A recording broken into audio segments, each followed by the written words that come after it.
अग्निशिखा नाटक के अंक 2 का सारांश प्रस्तुत है।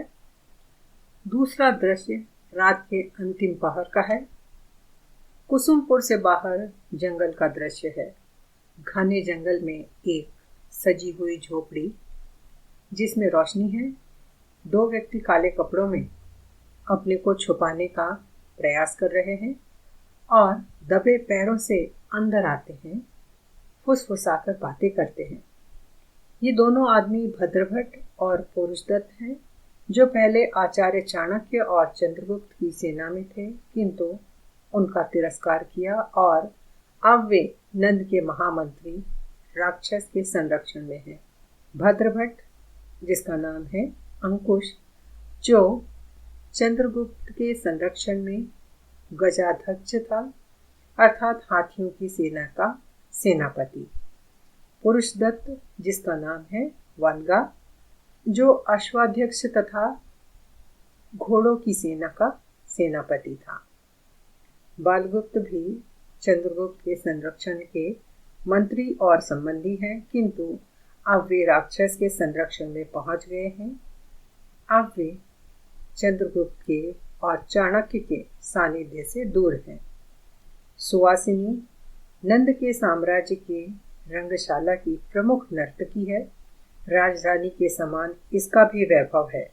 राक्षस ने सुवासिनी की सुरक्षा की जिम्मेदारी बालगुप्त को दी थी। राक्षस को पहले से ही अनुमान था कि नंद के न रहने पर सुवासिनी पर चाणक्य की ओर से हमला हो सकता है, इसलिए उसने पहले से ही सुवासिनी की सुरक्षा की व्यवस्था कर रखी थी।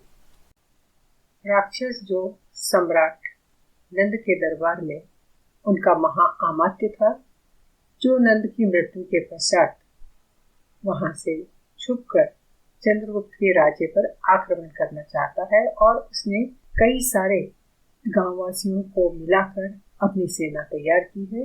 नाटक इस प्रकार शुरू होता है।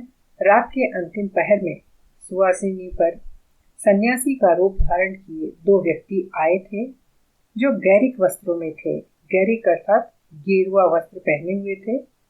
सुवासिनी पूजा के लिए फूल लेने जा रही थी, तो दोनों आ गए और चाणक्य के पास ले जाना चाहते थे। जब सुवासिनी ने मना किया तो जोर जबरदस्ती करने लगे। तभी बालगुप्त ने उन्हें अपनी गुप्तिका के आक्रमण से भगा दिया। बालगुप्त ने बताया कि अमात्य राक्षस को इस बात का डर था, इसलिए पहले से ही बता रखा था कि सुवासिनी की सुरक्षा का ध्यान रखना है, क्योंकि सम्राट नंद की मृत्यु के बाद चंद्रगुप्त और चाणक्य ऐसा कर सकते हैं। बालगुप्त सुवासिनी को सुरक्षित महामात्य राक्षस के पास पहुंचाते हैं। सुवासिनी बालगुप्त को अपनी रक्षा करने के लिए धन्यवाद देती है। बालगुप्त कहता है कि यह तो मेरी छोटी सी सेवा है और महामंत्री राक्षस कुसुमपुर की जनता की रक्षा भी कर सकते हैं। यहाँ सुवासिनी कहती है कि मुझे अभी अभी 2 अग्निशिखाएं दिखी, तो बालगुप्त कहता है, महामंत्री राक्षस के यश की अग्निशिखाएं हैं। जब वे कुसुम पर शासन करती है तो अग्निशिखा दिखाई देती है और चाणक्य से संघर्ष लेती है तो छुप जाती है। यह सुनकर सुवासिनी को शंका होती है कि राक्षस अब मेरे साथ क्या राजनीति। तब बालगुप्त बताता है कि महाराज नंद के मदनोत्सव की सर्वश्रेष्ठ नर्तकी है। आपका नृत्य जितना विलास कक्ष में हुआ, उससे अधिक महामंत्री राक्षस के दिल पर हुआ है।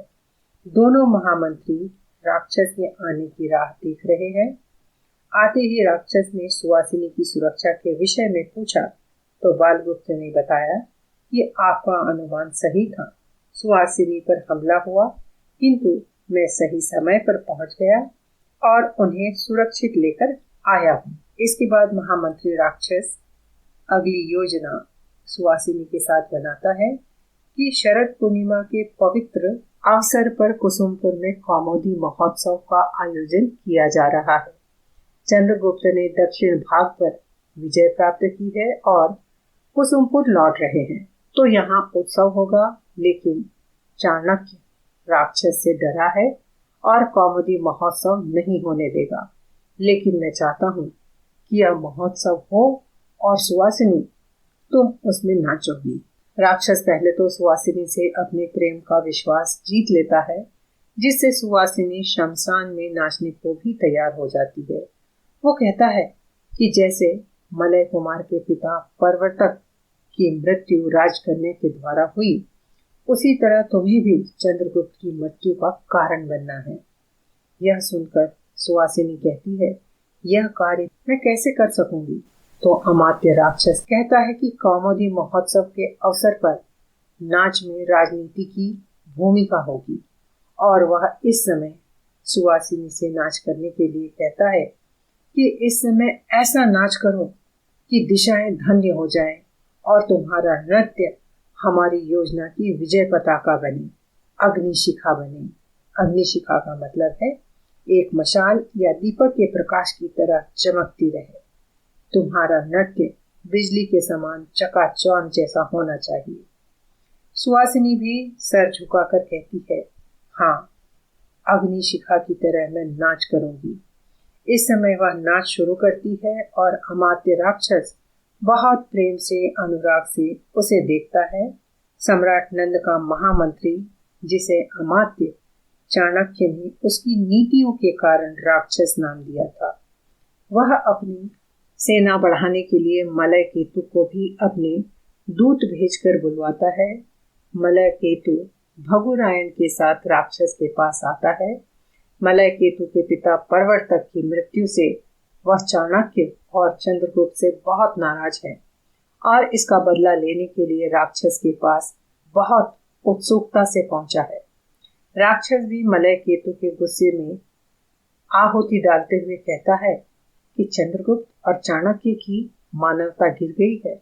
उन्होंने फायदे के लिए अपने सहायक मित्र की हत्या कर दी।